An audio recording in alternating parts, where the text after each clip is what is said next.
Welcome to Just Minding My Business Media LLC. I hope you're having an amazing day. And today I am so happy to bring back Cary Prejean. Did I say that right? It's close enough. Oh, okay. Who is the president, CEO, and founder of CFO Consulting LLC, and he brings over 35 years of expertise to growing businesses. He champions streamlined business practices, simplifying financial insights to just 1 hour weekly for owners. With a degree in accounting and a CPA license, Cary provides real-time cash management dashboards and detailed monthly reports, fostering system-oriented operations. Welcome back, Cary. And nice to be back, Miss Ida. Thank you. Yes, indeed. So, money, money, money. Cash management can be a tough thing for business owners, Yeah, especially smaller businesses. yes, because they haven't been trained anywhere on how to look at cash management, right? They're used to operating out of a checkbook. So the Yes. concept of looking what are your fixed expenses plus what are your variable expenses, as opposed to what do you expect to have coming in, is something that's never been shown to them. So, but once you show it to them and they get the model down, they begin to understand about cash flow and how they can see if there's some big deficits in the cash coming up, they can take some action to prepare for it well in advance. Yes, yes, indeed. So, can you just describe a challenging scenario where implementing well-defined procedures transformed the company so that people can get a general idea? Yeah, one client comes to mind. I've been working with them for a couple of years now. Um, when I first started working with as a couple, the man was spending a lot of time in the warehouse and telling warehouse guys how to pack the shipments and ship the shipments, and he spent a lot of time struggling with accounts payable and the accounting team. He was doing all kinds of things a typical owner will do. They wind up finding themselves in the middle of the business, with their hands in everything, and they don't have any time to do the visionary uh, part of what that really is their main job and revenue generation. The woman she was all caught up in merchandising and inventory and all kinds of little minutiae that, you know. So we started putting in processes and started giving the organization some form to where the business could start running itself. We got the right people hired in, and now they spend most of their time being visionary and revenue generating activities. And the business tends to run not completely by itself, but mostly by itself. They don't get pulled into the day-to-day breakdowns. They now have a small management team that runs the business based on the processes that we set up. And the manager's job is just to make sure the employees follow the process. It gets real simple, then takes all the emotion out, and you're not doing it right. It's like, no, this is the process. This is how we do things. Just follow the process. Yes, yes, yes, indeed. Because processes work. Yes. They work. You must have processes in any business. You need to have that because you can always hire people, but if you have no process, then people can learn that. Well, yeah, if you don't have a process, you become basically a glorified employee of the business. You work for the business rather than the business working for you. Because if you don't have a process, you as the owner are going to have to always step in and this is how we're going to fix that. When you have a process, the solution's available to everybody. Everybody can see what's best supposed to do, what other people do, how that works together in time and coordination. And these are the design. And again, you build processes not on the way the owner wants to see it done, but based on what results the owner wants to see happen. What are the results you want to have happen? Build a process that does that. Okay. And when you get it down to that kind of a simple equation, it takes a lot of the guesswork out. It takes all the whatever the different opinions and all the emotion out of it. It's just okay. These are steps we got to take to make these results happen. Go for it. Yes, absolutely. So at CFO Consulting, can you, I'm sure you implementing technology. Can you talk a little bit about the technology side of your company and how you Um, make that flow? Yeah, we do a very limited amount of that, and I'm not sure what you mean by technology. You mean like hardware and different software and stuff? Software packages that you might be using to Yeah. help streamline things. Well, I mean, for a lot of the business that I work with, you use some version of QuickBooks or Uh, some simplified. Now, some use more of an enterprise-wide software package. So again, I don't really make a lot of accounting software recommendations. That's just something they're going to be comfortable with in their accounting team. The things I like to recommend in terms of technological advances, what processes can we automate? What reports can we automate? mhm. And where can you use AI in your business? AI is something that if you don't get ahead of the curve, or you at least get with the curve on AI, in a few years, you're going to be wondering how did everybody else get so far ahead of you? Yes, and that's so true. And AI is moving faster than the speed of light right now. It is. It is. It's hard. And listen, I've adopted a few AI technologies. One of them I have I think it's called Heyday. And what it does, it knows all of my appointments, it watches all of my emails, all my web searches, everything, and it sends back to me summaries of meetings. It sends back to me, this is what you've been researching. These would be some interesting topics to write about. All kinds of stuff. It's like a virtual assistant, but it's AI. Oh, okay. And what's that called? I might need to look into It's that. called Heyday. Hey, that Hey, Hay. no, I think it's Heyday. Oh, Hey. Let me just Yeah, jot that Heyday. down real quick. Yes, because we all need support with, taking all of the manual steps out of mundane processes. Right. Yeah, it even sends me a morning email saying this is your agenda for today. These are some things to consider. These are some things you might ask this person. These are some things you might suggest to that person. It's really impressive. Yes, yes. Yeah, so you have already gave us an example of how your systems. Now, when you go into companies, Mhm. do they know? Sometimes people don't know what they need. Exactly.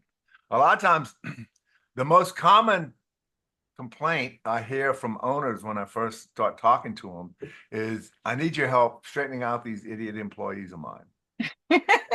And that's pretty common. It's like the employees just don't get it. Why don't they?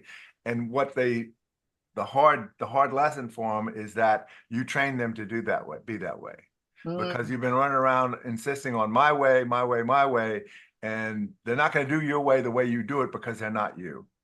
Everybody has their own perspective, their own way of seeing things, or their own quote reality.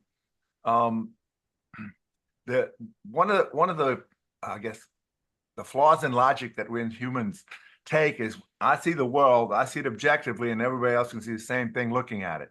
And that's not how it works. right. Every one of us has a narrative, and that narrative is going to give you an interpretation of what you see. If you like it, don't like it, good, bad, right, wrong, makes sense, doesn't make sense, I agree, disagree. And that's just the initial filters. And then there's all the other assessments that comes with the narrative that has you see the world the way you see it. And again, now narratives can be fairly similar, Mm-hmm. but sometimes they're radically different. Um, you know, uh, Several of my adult children see the world differently than I do. And again, we get along, we respect each other's perspectives, but I see an event, I see one thing, they'll see the same event on video and have a totally different interpretation. Um, so that's one of the things you have to be aware of, that especially as an owner, your employees are not going to see what you see. They're not going to think like you think. If they did, they'd have their own business. You know, Absolutely. Yes, absolutely. Because we all have our perspectives on, you might get 99 answers, different answers for one question. right? Yeah. Well, it's the old go build me a fence analogy. If you ask 10 people, you probably get close to 10 fences, 10 Yes. different fences. Yes. So if people want to work with you, Cary, how do they do so? The best place to find me is and we've changed the name of the company from CFO Consulting to Strategic Business Advisors. So the website now reflects that. It's strategicbusinessadvisors.org.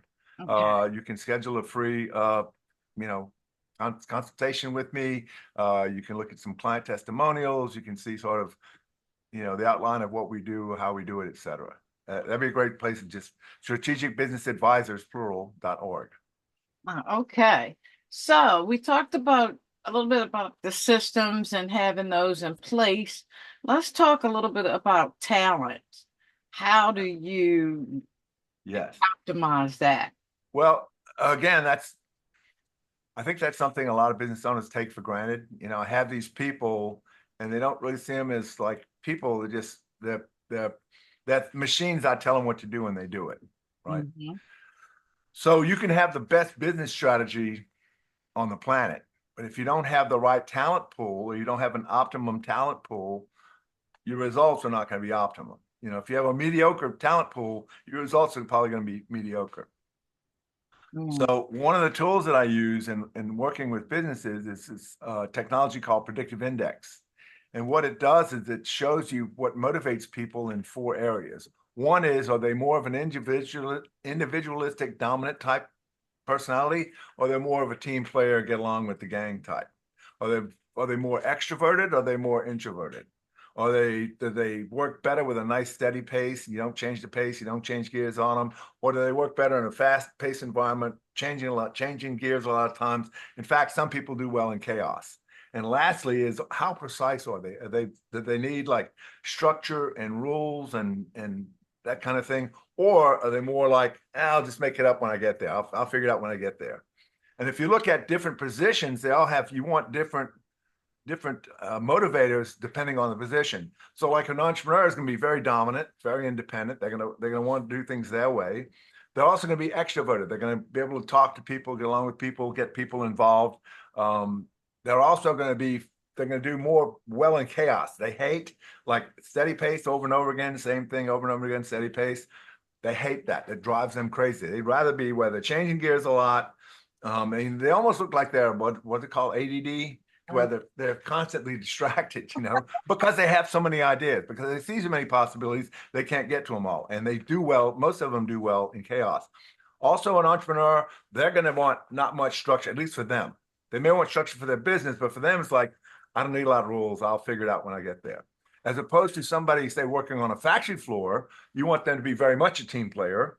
You don't need them to be extroverted. You don't necessarily mean to be introverted, but you want them kind of steady on the job. And then for pace, you would want them to be very steady, being able to do the same thing over and over again all day, every day. And you also want to be fairly precise, especially if what they're doing, say a machine shop, that needs to be ultra precise.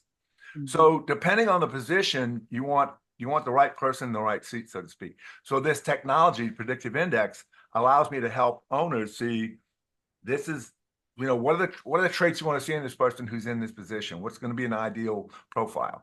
Now let's find some people that fit that profile, but also have the skills that you need. Like, they need to know how to work a lathe, or they need to know Excel very well, or whatever the skills are. They have the right skills, they have the right motivation.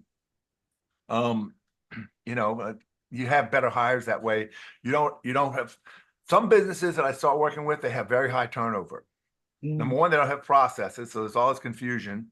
And they hire people generally in their own image. People tend to hire people like themselves, and hiring people who are very dominant in a team player environment aren't going to go well. That Yes. makes sense. I mean, Yeah. I had this one client that had a warehouse manager, and the predictive index profile said he was like super dominant, super dominant. He's going to do his own way. He's like, we tell him what to do, he agrees to it, and he doesn't do what he wants. I said, look at his profile. You can tell him what to do till you're blue in the face. He's still going to do what he wants because he's that dominant. He's more dominant than you are.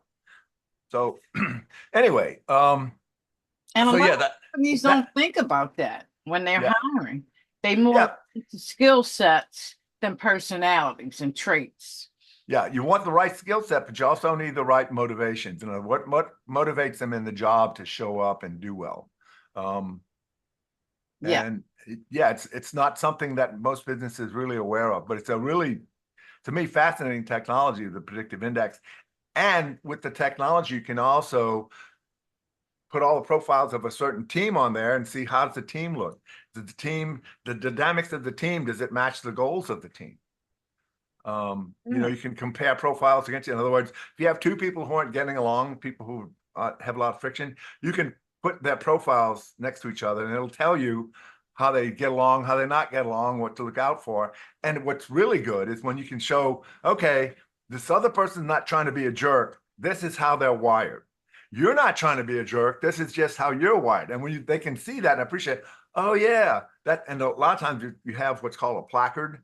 And what we'll do is we'll have people put those placards on their door or outside their office. When you walk in, you kind of remember who you're talking to, what are they listening to, what is their narrative. You got to speak into that. Yes, and I think that's important, Yes. but it's overlooked. Well, most people don't even think about it like that. Like Exactly. like they have the skills. Why aren't they doing that? Well, the other thing the software will do is give you strategies on what's going to best motivate that person. How do you talk with them? How do you deal with them? Do they need public recognition? Do they want private recognition? How do you encourage them? How do you get them to want to be part of the deal? It's really fascinating stuff. And you support companies with that as well. Yes, ma'am. All righty now. So they getting a one-stop shop here. Well, try to be comprehensive. Yes, exactly, because all of it makes a difference in the flow. Right. It's a matter of coordinating the organization holistically rather than I'm going to fix this, I'm going to fix that, and the rest of the organization is still dysfunctional, right? Yes. Yes, because everything works together in harmony. Exactly.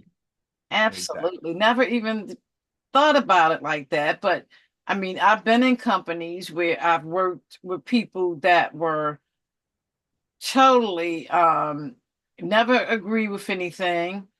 If I say left, they say right. If I say right, they say left. So I've worked with people with that kind of attitude, and it was very difficult because it just it was never a middle ground ever. Right.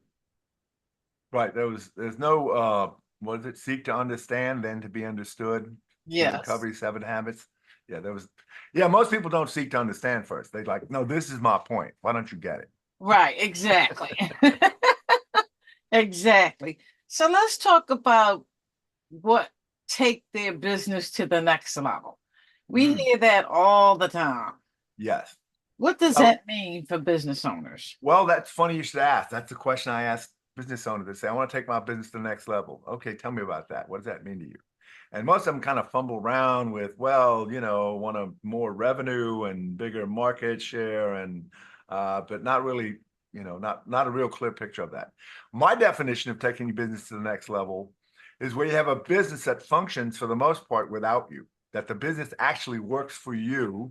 You can be an absentee owner, or you can be an owner that actually contributes to the business in the most valuable way you can, being the visionary and being the main revenue generator, right? That's what got you into business to start with. You had these ideas, you saw these possibilities, you saw how you could turn it into revenue for yourself, make a nice income for yourself. And now that you've built the organization to a certain size, you become enslaved to the day-to-day minutia and always having to run in and put out fires, right? So what I do is free the owner, and a lot of times it's prying their hands away because they don't like to give it up, is to free them up, like, okay, go be over there, go be the visionary, go be the main revenue generator. And yes, once a week at least, you'll check in with your management team, go over the dashboards for that week, see if there's any issues that need addressing. And again, if you have good management, they'll already be on top of it. The last thing you want to do is just constantly, here's one of my expressions, you have to step back if they're going to step up. So if you want your management team to step up, you have to give them space to do that. Now, that doesn't mean just, turn the reins loose on one day and it's like, it's all whatever you want to do. It's a slow process. You want to see that they're confident and they're competent to be able to do certain things. And then you step back and let them handle that. And it's something else and something else and something else. And at some point over time, they're basically running the business without you. And so for some people, that's very freeing. To some people, that's somewhat threatening. Well, wait, if they can run the business without me, what do you mean I'm not needed anymore? I started this business. I own this business. Yeah, you do. And the best way you can contribute to your business and increase its value is to keep coming up with those great ideas that had you starting business and create the revenue that goes with it so you can grow your business, grow your people, have a nice culture, anyway. Yeah. Yes, that's to me, that's taking business to the next level, where you have a business that works for you. If you want to take 4 weeks off, 6 weeks off, you want to go vacation in Europe for the summer or whatever it is, go for it. Just, you're going to have to check in. You can't be totally absent. Um, but yeah, it's a whole different lifestyle that you're afforded by having your business quote at that next level. Absolutely. What's interesting is, these clients I was telling you about before, I've been working with a couple 3 years. When I first started, they were in all this day-to-day stuff. I think they did 5.3 million that year. And as I've gotten them out of the day-to-day stuff and more into the visionary and the revenue generation, this year, they look like they're going to do somewhere between 12 and 15 million. Wow. That's what happens when you have the owner doing what the most valuable to the business is being the visionary and turning those visions into more revenue. You can actually, that's what's called scaling your business. Yes, yes. That's taking their business to the next level. And a lot of people don't relate it to what you're saying. They relate it to money. And it does indirectly relate to money, but yes, but more or less it relates to your position in the business. Right. It relates to you can design a lifetime that you want. Rather than you're working 80 to 100 hours a week in the business and not enjoying it much, and you can't take any time off, and you're constantly frustrated, right? Yeah. That's where most business owners are. And the big thing then, why don't these employees get it? Because number one, you train them not to get it because you always rush in and save the day. And number two, not only did you train them that way, they're not you. They're not an entrepreneur. If they saw the world the way you see it, they'd probably be out starting their own business. Absolutely. Absolutely. So one more question. Yes, ma'am. What does it mean to manage by the numbers for business owners? Another phrase I hear thrown around. Managing by the numbers actually means making decisions based on the financial data at hand. And now, the traditional model is that you get your financial statements once a month, generally by the 15th or so of the next month. And looking back, there's nothing you can do about last month, right? Because now it's the next month and you're getting old data. So what I've developed over the years is a series of dashboards, depending on what the business does, cash projections for everybody. Everybody has that. But generally, receivables, payables, inventory, are your taxes being filed and paid? And when I say receivables, payables, inventory, how are those aging? Do you have any dead inventory? Do you have any old payables that are going to come and put you on critical vendors going to put you on credit hold? What about your receivables? The older receivable gets, the less likely it's going to be collected. And if you're a construction company, maybe you need what they call a WIP report, work in process. If you're a manufacturer, you need cost of production report showing how much materials, overhead, and labor are going into whatever it is you're producing. So every business has its own dashboard, but it's something that the owner and the leadership team get every week. And like the dashboard on your car, it's valuable in that if things are going well, it's going to tell you things are going well. You're not going to notice it.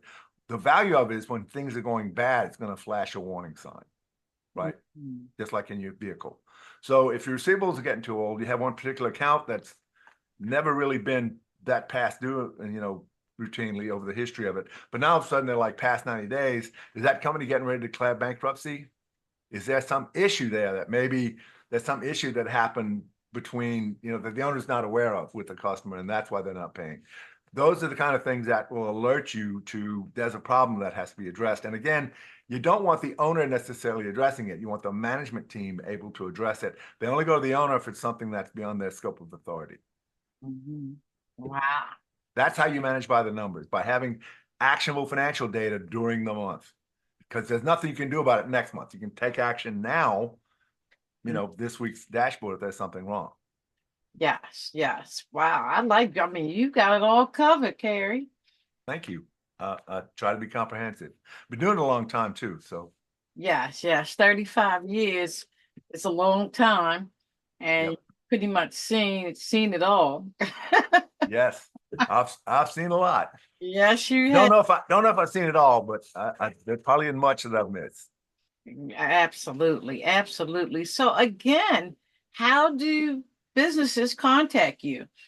Again, my website is strategicbusinessadvisors, plural, .org. You can schedule a free appointment with me there. You can check me out. There's some testimonials from clients. You can look at the well-oiled machine processes on there. You get a free copy of that. And there's also you can see if I can get it out here. There's a page on my book, Optimize, which I just published in May. You can get it on Amazon. But if you schedule an appointment with me and you'd like a copy, I'll be happy to mail you one for free. Oh, so the book. Let's talk a little bit about the book, and congratulations. Well, thank you. The book is rather short. You know, it's only about 100 pages. It's thin. You can read about an hour and a half. And really what it does is it just kind of goes into the background of what is an entrepreneur, what are some of the traits, what do you look for, you know, what is it? And again, an entrepreneur reading the book, they all recognize, yeah, that's me. Yeah, that's me. And it compares that to what is a manager, what is a good manager. And what they'll see is their skill set as an entrepreneur that makes them start the business and be successful to business has them not be a good manager. Because a good manager, remember I was saying earlier that business owners, entrepreneurs hate a steady pace. They hate doing the same thing over and over again, every day, every day of the week. That is what you want a good manager to do. You know, I've talked to some good managers and they said, yeah, I just want it nice and boring. I want the same steady, repeatable results over and over and over again. They're also more of a team player than dominant good managers are. They're also, they're a little extroverted, but they're not super extroverted. They're not trying to be anybody's friend. They want to be a good manager, and they tend to be fairly precise. So when you look at the skill sets of a good manager versus skill sets of a good entrepreneur, they're almost diametrically opposed. And what I was trying to do is, gently tell business owners who the book was written for, just because you own the business, just because you started the business does not make you the most qualified person to manage the business, which is the concept most business owners operate out of. I started it, I own it. I've been here since the beginning. Why shouldn't I be the best manager? Because you don't have the skill set to be a good manager. Go be a good entrepreneur. That's where your business needs your skills. And it goes into the other three things we just talked about. Having actionable financial data, having processes to streamline your business, have it work for you. And the third thing is strategic planning. How do you design your business into the future? If you don't design your business, the future will not design it for you. And it probably won't be in a way that you'll be happy with. And I also talk about this whole thing about narratives, and that your narrative will have you will be empowering for you in certain ways and will be disempowering for you in certain ways, because you'll be blind to some things. And part of your narrative, some of the assessments that we operate of, and that's all there are, assessments, opinions. After you've had them for so long and they've been there constantly, you begin to see them not as so much as an opinion, but the truth, right? So there's some learning there to be more an observer of what your narrative is telling you, and especially when you find yourself like in upset or angry, or you want to go clobber some employee because they did something. Examine what is the narrative telling you? How is the narrative directing you to react that way? What's the story? What does it all go back to? And a lot of times it's business owners tend to be generally impatient.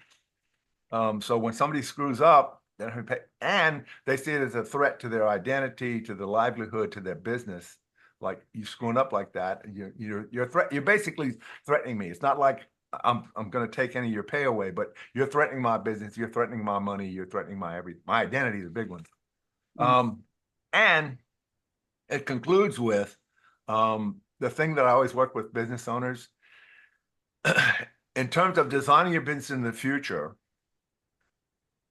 What would that business look like that you would be ultimately satisfied? I mean, total satisfaction, getting exactly what you want. Most people, including business owners, don't take that much time to think about if I could get exactly what I want, what would that look like? How much revenue would this business generate? How much compensation, how much earnings would I take out of it? What kind of people would work here? What kind of market would I cover? What goods and services will I ultimately offer? Where would my company be? Not necessarily rank, but what kind of reputation, what kind of identity would my company have in the community? All kinds of things like that most people never think about. They just, we need more revenue this year than last year, and that's about it. So in terms of designing your business in the future, you want to arrive at a place where you're ultimately satisfied.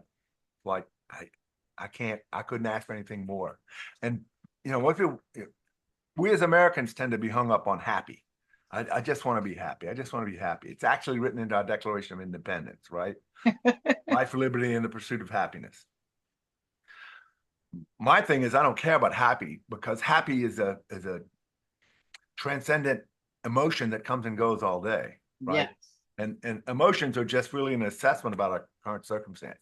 So if the coffee's already made when you wake up, you're happy. If the drive to work is very light traffic and you hit all green lights, you're happy. But it's just a little bit, as opposed to, I don't know, you wake up to some appliance that's broken, you're not happy. You have a flat tire on the way to work, you're not happy. It comes and goes all day. Satisfaction with my circumstance in general, in terms of results I'm producing in my life, is much more fulfilling, much more rewarding than I'm happy, I'm not happy. Okay, so that's one thing I ask business owners to begin focusing on as a routine practice of pretty much their daily life. Just write about it. You don't have to spend 2 hours. You don't have to be a Zen master or anything like that. But what is it you really want to be satisfied with your business? What do you have that's going on that you don't want to have going anymore? What's not going on that you'd like to have going on? And what are some things going on you'd like to see different? Right?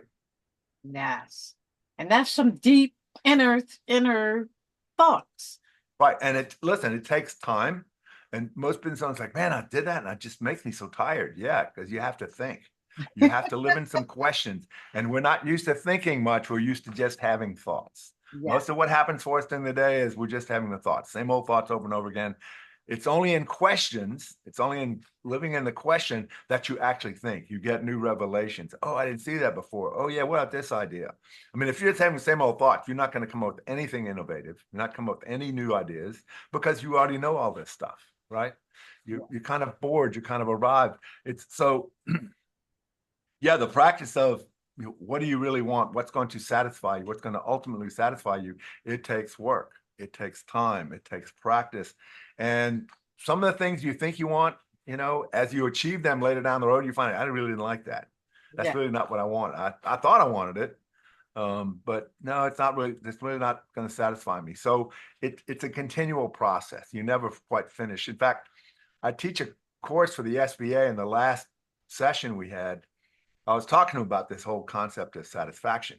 And one of the students said, well, tell us what it's like to be ultimately satisfied in your business. That I'm not there yet. I'm still in the process. And I've been doing it for, 35 years. So yeah, it's never really complete, but it does get a lot more rewarding. The more you do it, the more you practice, the more you focus in, the more you fine tune it. When you know what you want, you can ask for what you want, you can get what you want. When you don't know what you want, nothing's going to satisfy you. You don't declare what's going to satisfy you, nothing will. That makes sense? Yes, very good stuff. Yeah, most people walk around with, this isn't it. If only my life were more, better, different, I'd be happy. But they never define what is more, better, different, right? Yes. There's this general dissatisfaction. This ain't it. So until you declare it, what you want it to be, you could have all kinds of stuff fall in your lap and you wouldn't be, quote, happy. Yes, yes. Wow, Cary, this has been deep, to say the least. Well, the inner things as business owners we must think about.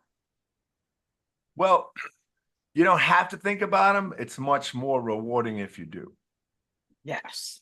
And who we want to be, not happy, but satisfied. Right. I mean, yeah, happy's going to come and go all day long, every day, right? These superficial emotions, they come and go all day long. It's just kind of like, oh, right now, I got this, I had a good meal, I'm happy, Yes. Yeah. I got this project finished, I'm happy. Something went wrong with the project, I'm not happy. The meal was substandard, I'm not happy. So and again, it's just your assessment, just your story, it's your narrative telling you about what you just experienced. So if you reinterpret your narrative, it changes the experience. Yes. Makes sense? People talk about shared experiences.